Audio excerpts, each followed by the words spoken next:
गीता के 10 श्लोक में पढ़ के आपको सुना चुकी हूँ। तो आगे बढ़ने से पहले एक बार संक्षेप में अर्जुन विषाद योग अब तक के 10 श्लोक साधारण हिंदी में। रणलाल सा से, ये पहला अध्याय राजा धृतराष्ट्र ने कहा संजय से। रणलाल सा से धर्म भू कुरुक्षेत्र में एकत्र हो, मेरे सुतों ने पांडवों ने क्या किया संजय कहो। तब संजय ने कहा, तब देख कर पांडव कटक को व्यूह रचना साज से, इस भांति दुर्योधन वचन कहने लगे गुरुराज से। आचार्य महती सैन्य सारी पांडवों की देखिए, तब शिष्य बुधवर द्रुपद सुत ने दल सभी व्यूहित किए। भट भीम अर्जुन से अनेकों शूर श्रेष्ठ धनुर्धरे, सात्विक द्रुपद योद्धा विराट महारथी रणमाकुरे। काशी नृपति भट दृष्ट केतु व चेकितान नरेश हैं, श्री कुंती भोज महान पुरजित शैब्य वीर विशेष हैं। ये वो प्रसंग है जब दुर्योधन द्रोणाचार्य को पांडवों की सेना के बारे में बता रहे हैं, ये दिखा रहे हैं कि कितने वीर लोग वहां पे हैं। लेकिन अचानक ही उन्हें ये महसूस होता है कि हम किसी से कम नहीं। तो फिर वो आगे कहते हैं, श्री उत्तमौजा युधा मन्यु पराक्रमी वर वीर हैं, सौभद्र सारे द्रौपदेय महारथी रणधीर हैं। द्विजराज जो अपने कटक के श्रेष्ठ सेनापति सभी, सुन लीजिए मैं नाम उनके भी सुनाता हूं अभी। हैं आप फिर श्री भीष्म, कर्ण अजेय कृप रणधीर हैं, भूरिश्रवा गुरुपुत्र और विकर्ण से बलवीर हैं। रणसाज सारे निपुण शूर अनेक ऐसे बल भरे, मेरे लिए तैयार हैं जीवन हथेली पर धरे। भयभीत है अंदर से, शत्रु की तारीफ तो कर दी लेकिन बर्दाश्त नहीं हुआ, तो अब अपनी सेना के बारे में उसकी तारीफ करते हुए उन्होंने ये कहा, श्री भीष्म रक्षित है नहीं पर्याप्त अपना दल बड़ा, पर भीम रक्षा में उधर पर्याप्त उनका दल खड़ा। अर्जुन कौरव सेना को देखकर किसी के पास न जाकर हाथ में अपना गांडीव उठाते हैं, धनुष उठाते हैं।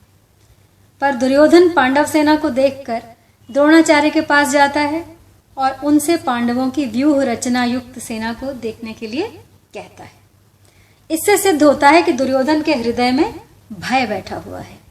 वह चालाकी से द्रोण को प्रसन्न करना चाहता है और उनको पांडवों के विरुद्ध उकसाना चाहता है। परिशिष्ट भाव क्या है? अर्जुन ने अस्त्र शस्त्रों से सुसज्जित नारायणी सेना को छोड़कर निशस्त्र भगवान श्री कृष्ण को स्वीकार किया था और दुर्योधन ने भगवान को छोड़कर उनकी नारायणी सेना को स्वीकार किया था। तात्पर्य है कि अर्जुन की दृष्टि भगवान पर थी और दुर्योधन की दृष्टि वैभव पर। जिसकी दृष्टि भगवान पर होती है उसका हृदय बलवान होता है, क्योंकि भगवान का बल सच्चा है। परंतु जिसकी दृष्टि सांसारिक वैभव पर होती है उसका हृदय कमजोर होता है, क्योंकि संसार का बल कच्चा है। तो इस निहित भाव के साथ आगे के श्लोक प्रारंभ करती हूं। अब दुर्योधन पितामह भीष्म को प्रसन्न करने के लिए अपनी सेना के सभी महारथियों से क्या कहता है, सुनिए। अयनेषु च सर्वेषु यथा भागमवस्थिता, भीष्ममेवाभिरक्षन्तु भवन्तः सर्व एव हि। अर्थात दुर्योधन बाह्य दृष्टि से अपनी सेना के महारथियों से बोला, आप सब के सब सभी मोर्चों पर अपनी अपनी जगह दृढ़ता से स्थित रहते हुए निश्चित रूप से पितामह भीष्म की ही चारों ओर से रक्षा करें। ऐसा कहने का दूसरा भाव यह है कि जब भीष्म जी युद्ध करें तब किसी भी व्यूह द्वार से शिखंडी उनके सामने ना आ पाए, क्योंकि भीष्म को श्राप था। अगर शिखंडी उनके सामने आ जाएगा तो भीष्म जी उस पर शस्त्र वगैरह नहीं चलाएंगे, कारण कि शिखंडी पहले जन्म में भी स्त्री था और इस जन्म में भी पहले स्त्री था, फिर बाद में वो पुरुष बना।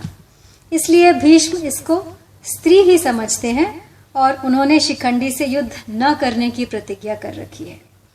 यह शिखंडी शंकर के वरदान से भीष्म को मारने के लिए ही पैदा हुआ है।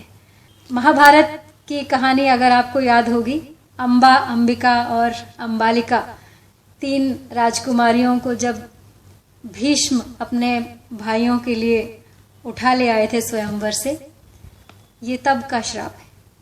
अतः जब शिखंडी जी से भीष्म की रक्षा हो जाएगी तो फिर वे बाकी सबको मार सकेंगे। द्रोणाचार्य द्वारा कुछ भी न बोलने के कारण दुर्योधन का मानसिक उत्साह भंग हुआ। ये देखकर उसके प्रति भीष्म जी के लिए कुछ स्नेह सौहार्द की बात संजय आगे के श्लोक में प्रकट करते हैं।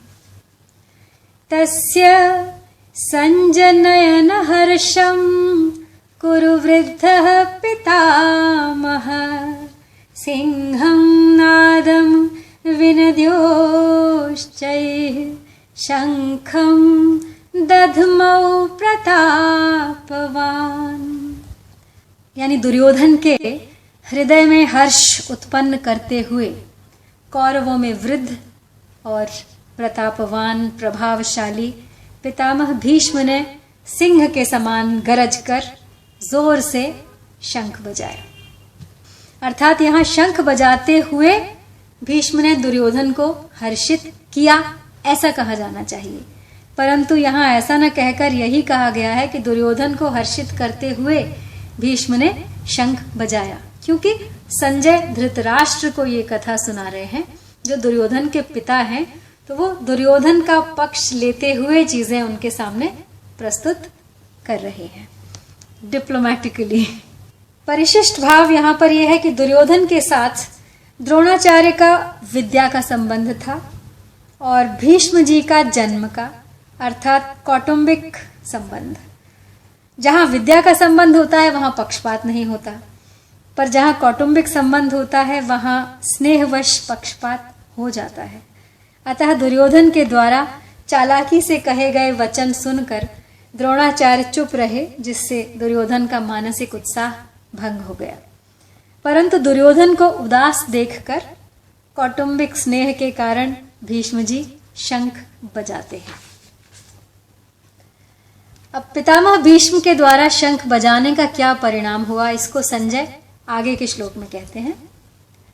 ततः शंखाश्च भैर्यश्च पणवानक गोमुखाः सहसैवाभ्यहन्यन्तस शब्दस्तु मूलोऽभवत्।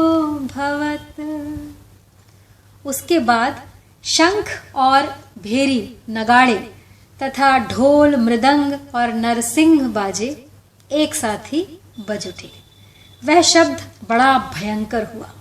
तो कहने का अर्थ है कि यद्यपि भीष्म जी ने युद्ध घोषणा करने के लिए शंख नहीं बजाया था, प्रत्युत दुर्योधन को प्रसन्न करने के लिए शंख बजाया था, तथापि कौरव सेना ने भीष्म जी के शंख वादन को युद्ध की घोषणा ही समझा। यहाँ पे कुछ वाद्य जो शुभ अवसरों पे बजाए जाते हैं उनके बारे में थोड़ा सा आपको बताना चाहती हूँ। शंख समुद्र से उत्पन्न होते हैं। ये ठाकुर जी की सेवा में, पूजा में रखे जाते हैं और आरती उतारने आदि के काम में आते हैं। मांगलिक कार्यों में तथा युद्ध के आरंभ में ये मुख से फूंक कर बजाए जाते हैं। भेरी नगाड़े को कहते हैं और जो बड़े बड़े नगाड़े होते हैं उनको नौबत कहते हैं। ये नगाड़े लोहे के बने हुए और भैंसे के चमड़े से मढ़े हुए होते हैं तथा लकड़ी के डंडे से बजाए जाते हैं। ये मंदिरों में एवं राजाओं के किलों में रखे जाते हैं। उत्सव और मांगलिक कार्यों में ये विशेषता से बजाए जाते हैं और राजाओं के यहाँ तो ये रोज ही बजाए जाते हैं। अब पणव, ढोल को कहते हैं पणव। ये लोहे के अथवा लकड़ी के बने हुए बकरे के चमड़े से मढ़े हुए होते हैं तथा हाथ से या लकड़ी के डंडे से बजाए जाते हैं। कार्य के आरंभ में पणवों को बजाना गणेश जी के पूजन के समान मांगलिक माना जाता है। आनक नाम मृदंग का है। मृदंग को कहते हैं आनक। इसको पखावज भी कहते हैं। आकार में ये लकड़ी की बनाई हुई ढोल के समान होते हैं। ये मिट्टी के बने हुए होते हैं और चमड़े से मढ़े हुए होते हैं तथा हाथ से बजाए जाते हैं। पखावज के बारे में एक बात और बता दूं, जो हमारा तबला है आज, ये दरअसल पखावज को आधा आधा कर दिया जाए तो दोनों को फिर सीधा करके रखें तो ये हमारा तबला बन जाता है। इसी तरह से तबले का आविष्कार हुआ था। गोमुख नाम नरसिंहे का है। ये आकार में सांप की तरह टेढ़े होते हैं और इनका मुख गाय की तरह होता है। ये मुख की फूंक से बजाए जाते हैं।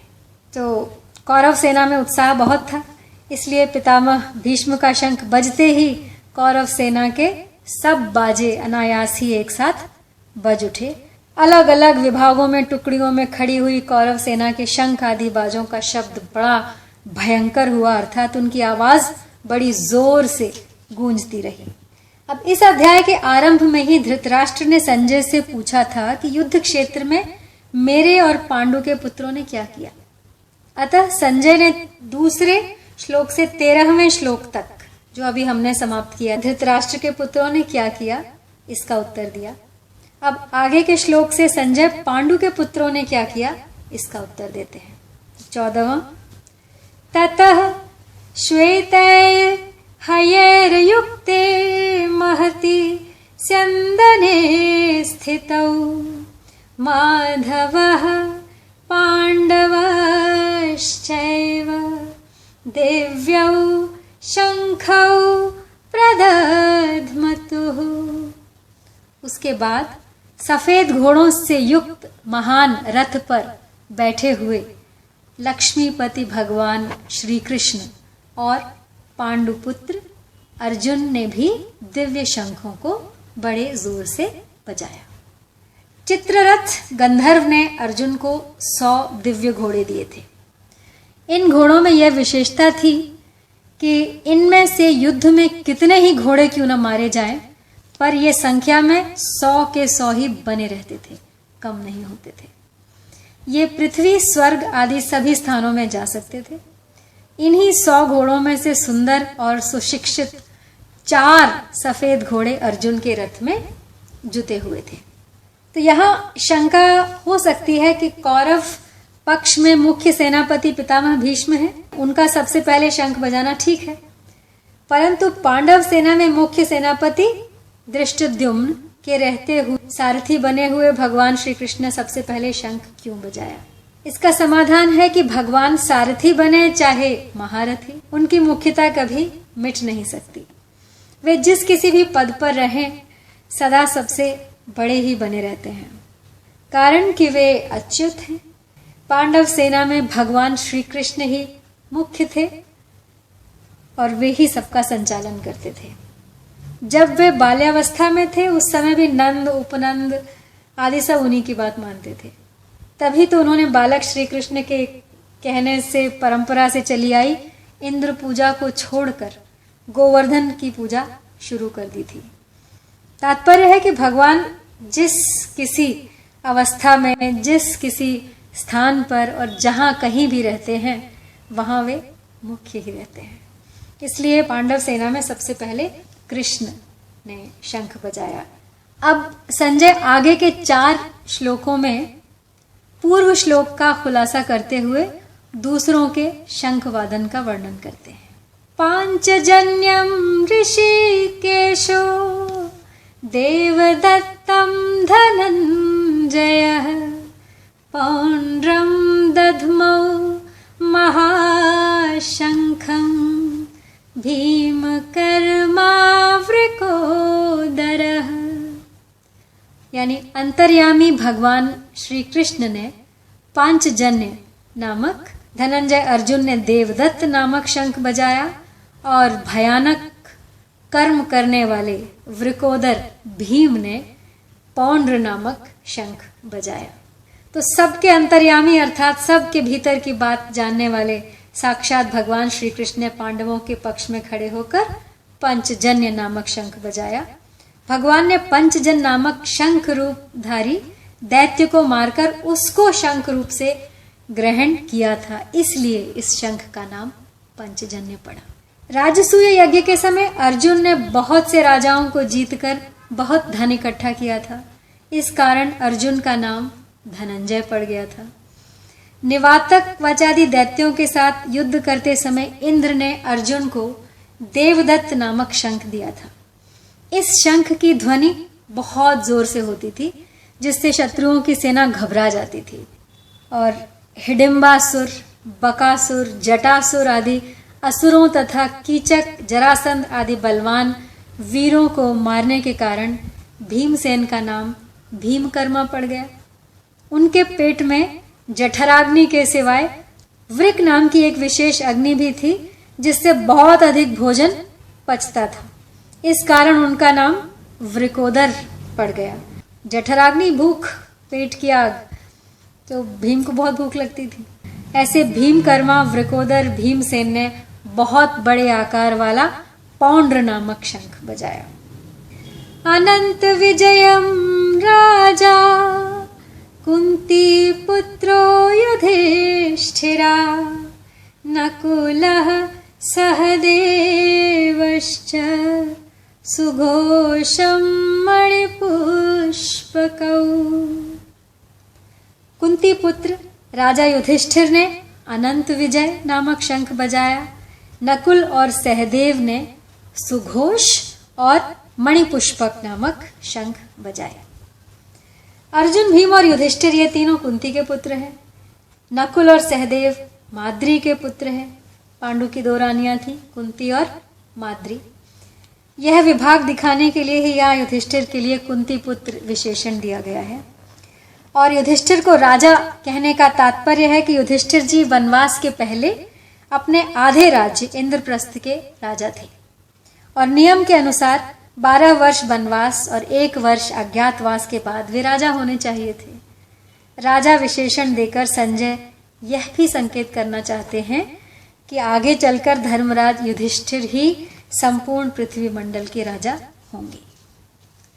कायश्च परमेश्वास शिखंडी च महारथ धृष्टद्युम्नो विराटश्च सात्यकीश्च पराजितः द्रुपदो द्रौपदेयाश्च सर्वशः पृथ्वीपते सौभद्रश्च महाबाहु शंखांदधमु पृथक पृथक।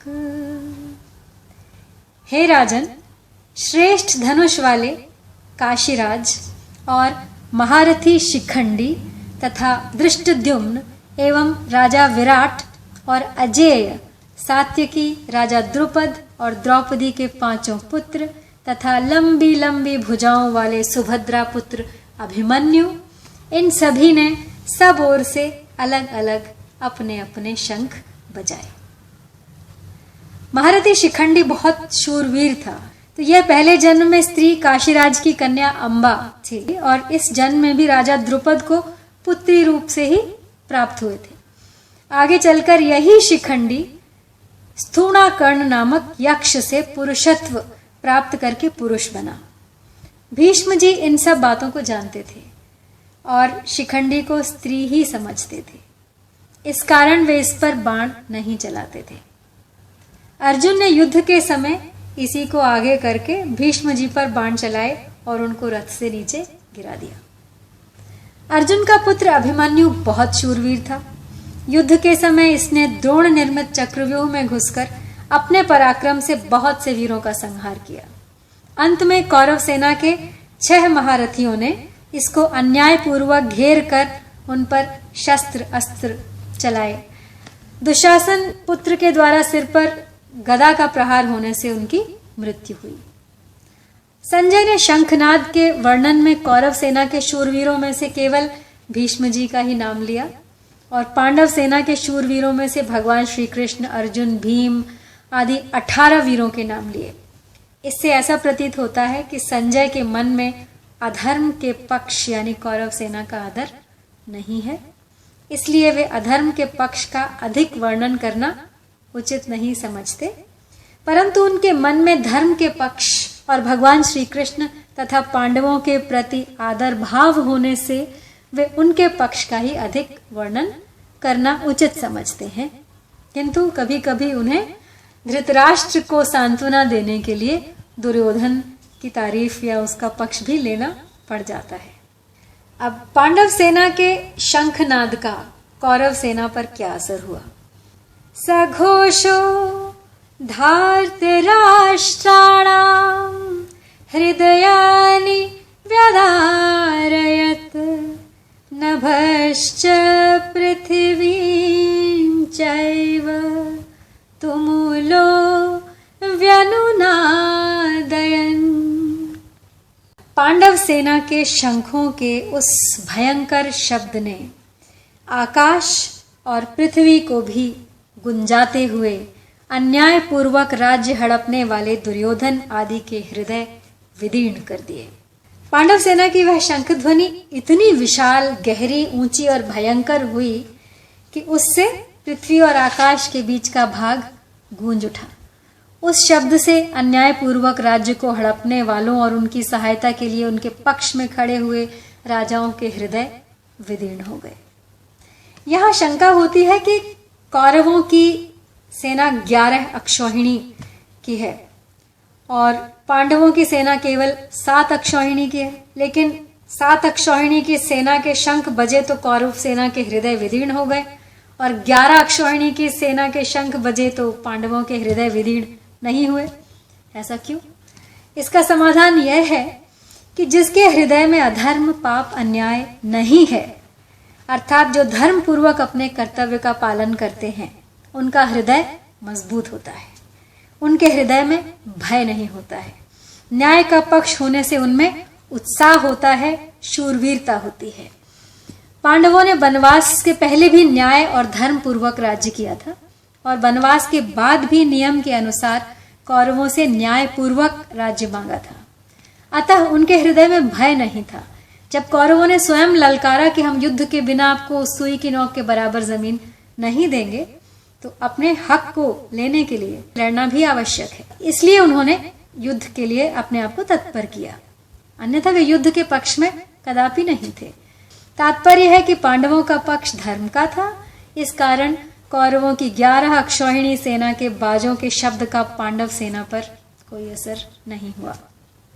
इस प्रसंग से साधक को सावधान हो जाना चाहिए कि उसके द्वारा अपने शरीर, वाणी, मन से, कर्म से कभी भी कोई अन्याय और अधर्म का आचरण न हो।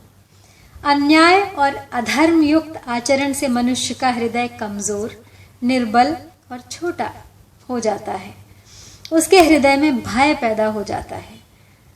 उदाहरणार्थ, लंकाधिपति रावण से त्रिलोकी डरती थी।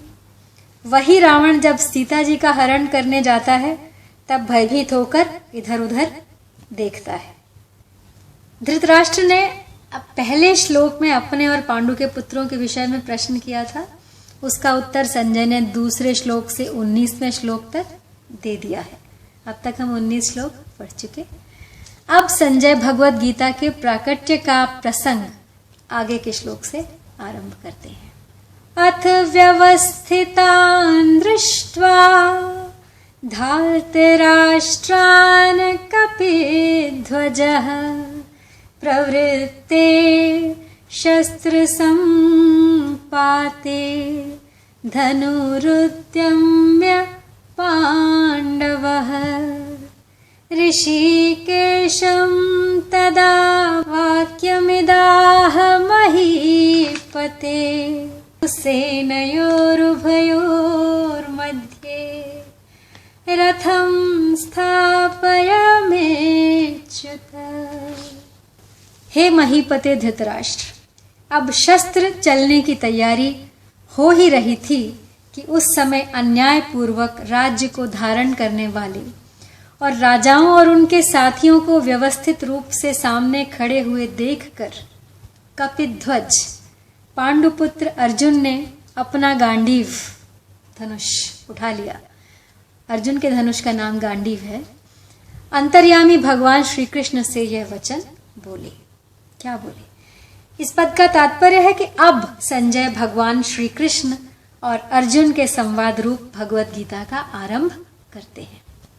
तो अर्जुन के लिए यहाँ कपिध्वज विशेषण संजय ने दिया है और धृतराष्ट्र को अर्जुन के रथ की ध्वजा पर विराजमान हनुमान जी का स्मरण कराते हैं।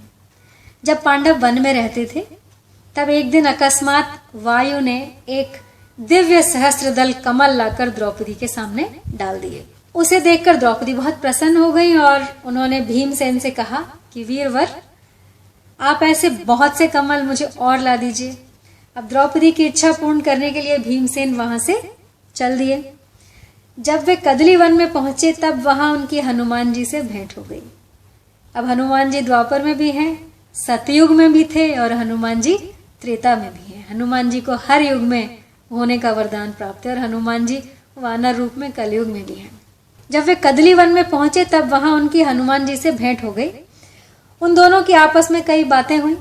अंत में हनुमान जी ने भीमसेन से वरदान मांगने के लिए आग्रह किया तो भीमसेन ने कहा कि मेरे पर आपकी कृपा बनी रहे। इस पर हनुमान जी ने कहा कि हे वायुपुत्र, जिस समय तुम बाण और शक्ति के आघात से व्याकुल शत्रुओं की सेना में घुसकर सिंहनाद करोगे, उस समय मैं अपनी गर्जना से उस सिंहनाद को और बढ़ा दूंगा। इसके सिवाय अर्जुन के रथ की ध्वजा पर बैठकर मैं ऐसी भयंकर गर्जना किया करूंगा जो शत्रुओं के प्राणों को हरने वाली होगी, जिससे तुम लोग अपने शत्रुओं को सुगमता से मार सकोगे। तो इस प्रकार जिनके रथ की ध्वजा पर हनुमान जी स्वयं विराजमान हैं, उनकी विजय तो निश्चित ही है। तो आज यही समाप्त करती हूँ। 20 श्लोक हमने अब तक पढ़े हैं। अब अगले 10 अगली बार। तब तक के लिए आपसे आज्ञा चाहती हूँ।